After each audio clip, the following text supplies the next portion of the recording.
म्हाडाच्या अधिकारांचा अजब कारभार।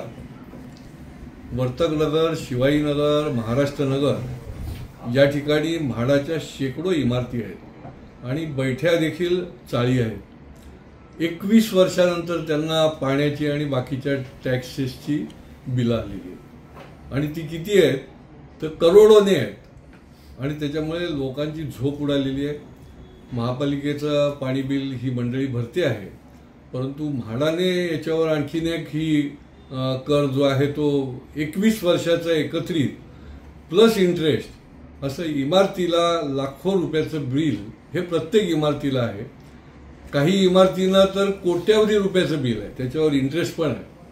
ही सगळी मंडळी माझ्याकडे आली होती आणि त्या ठिकाणी म्हाडाच्या कोकण म्हाडाचे ज्या सीओ आहेत त्यांच्याशी माझी चर्चा झाली आणि त्यांनाही मी सांगितलं की कुठल्याही परिस्थितीत अशा पद्धतीने ही गोरगरीब जनता, कारण इथे राहणारी जी लोक आहेत ते कनिष्ठ मध्यमवर्गीय आहेत, अशी अचानक तुम्ही बिलं पाठवली तर ते कशी भरू शकतील आणि त्याच्यामुळे त्या बिलांना स्थगिती दिली गेली पाहिजे आणि तोपर्यंत कुठल्याही प्रकारची कारवाई होता कामा नये अशा प्रकारची देखील मी त्यांना कार्यवाही सुचवलेली आहे।